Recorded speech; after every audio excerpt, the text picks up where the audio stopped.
បា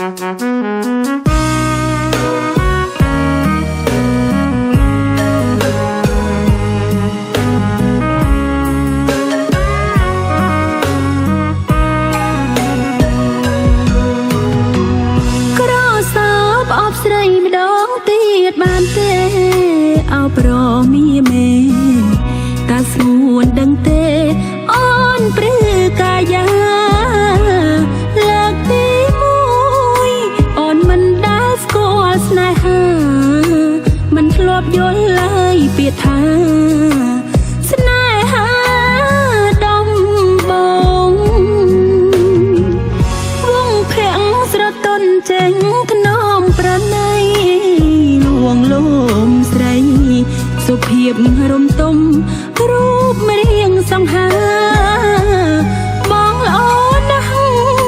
គ្មានទោះចន្លងត្រង់ណាថ្លៃប្រៀបដូចជាទេវតាមកពីឋានសួគ៌ចុះមកជួបស្រីដើមទ្រូងប៉ះគ្នាអូនរាវស្រោបាអបបងកែភ្នែកអូនបិទទាំងសងអូនខ្សឹបប្រាប់បងថាកុំចោលស្រីព្រោះបែបដងអូនសាច់ចាស្មងនឹងប្តីជាតិនេះមិនប្រាថ្នាអ្វីត្រឹមថ្លៃជាព្រោះស្មោះត្រង់មិនមែនយល់សពគឺជាការពិតអូននឹងវមិត្តពិតជាគូក្រងដែលបានរៀបការមានចាំងទុំសំគុំដោយលោកមេបានេះមិនមែនជាស្នេហាដោយពាក្យគេថាស្នេហ៍ក្នុងសូបិន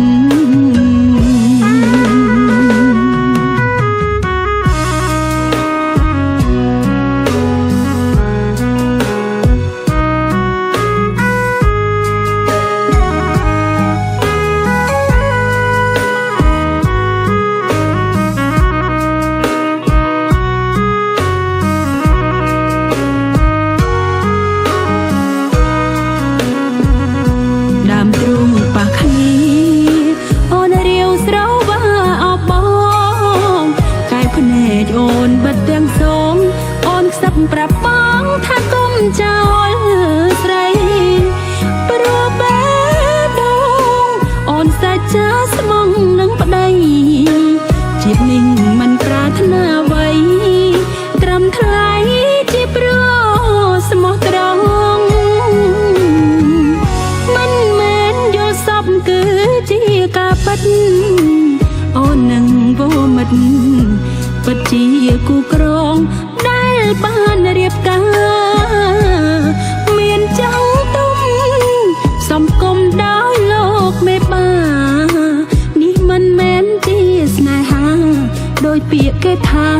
ស្នេហ៍ក្នុងសូបិន